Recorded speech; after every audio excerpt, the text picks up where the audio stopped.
भगवान परशुराम के पिता ऋषि जमदग्नि है और माता रेणुका है। एक समय की बात है जब ऋषि जमदग्नि और माता रेणुका ने पुत्रेष्टि यज्ञ का अनुष्ठान किया।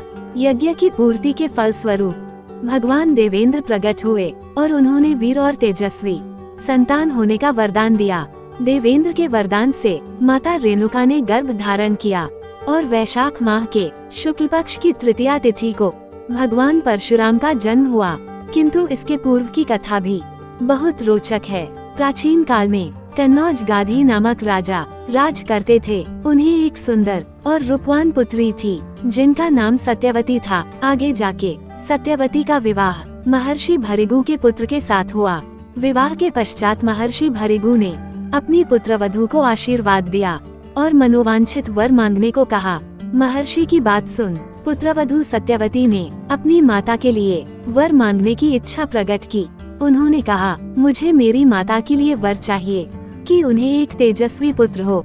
महर्षि भृगु ने पुत्रवधू की इच्छा स्वीकारते हुए कहा, हे पुत्री, मैं तुम्हारी मातृ प्रेम भावना से अति प्रसन्न हूँ, अतः मैं तुम्हें और तुम्हारी माता दोनों को इच्छित संतान की प्राप्ति हेतु वर प्रदान करता हूँ। उन्होंने वर के साथ साथ 2 चरु पात्र भी पुत्रवधू सत्यवती को दिए और कहा, हे पुत्री, जब तुम और तुम्हारी माता ऋतु स्नान कर चुकी हो तब तुम्हारी माँ पुत्र की इच्छा लेकर पीपल का आलिंगन करना और तुम उसी कामना को लेकर गूल का आलिंगन करना। फिर मेरे द्वारा दिए गए इन चरुओं का सावधानी के साथ अलग अलग सेवन कर लेना। यहाँ जब सत्यवती की माता को ये पता चला कि महर्षि भृगु ने पुत्री सत्यवती को उत्तम संतान प्राप्त होने के लिए चरु पात्र दिए हैं, तो माता ने उत्तम पुत्र होने की लालसा में अपना चरु अपनी पुत्री के चरु से बदल दिया।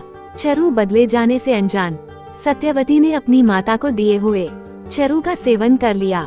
ये बात महर्षि भृगु ने अपनी योग शक्ति से ज्ञात कर ली थी। महर्षि भृगु पुत्रवधू सत्यवती से मिले और उसे सारा वृतांत बताया और कहा, हे पुत्री, तुम्हारी माता ने छल से तुम्हारा चरु खुद के चरु से बदल दिया है, अतः मेरे आशीर्वाद से तुम्हारी संतान ब्राह्मण होते हुए भी क्षत्रिय जैसा आचरण करेगी और तुम्हारी माता की संतान क्षत्रिय होते हुए भी ब्राह्मण जैसा आचरण करेगी। तब पुत्रवधू सत्यवती ने महर्षि भृगु से प्रार्थना की, भले ही मेरे पौत्र का आचरण क्षत्रिय जैसा हो, किंतु मेरा पुत्र ब्राह्मण का ही आचरण करने वाला हो। इसी के चलते सत्यवती के गर्भ से महर्षि जमदग्नि का जन्म हुआ और जब ऋषि जमदग्नि का विवाह रेणुका से हुआ तब रेणुका के गर्भ से भगवान परशुराम का जन्म हुआ, जो एक ब्राह्मण कुल में जन्म होने के पश्चात भी उनका आचरण एक क्षत्रिय की भांति था। जय श्री राम भक्तों, जय परशुराम भक्तों। वीडियो को अंत तक देखने के लिए धन्यवाद दोस्तों। उम्मीद है आज की वीडियो आपको अच्छी लगी होगी और आपने वीडियो को लाइक और चैनल को सब्सक्राइब कर दिया होगा। आपके सपोर्ट के लिए धन्यवाद दोस्तों।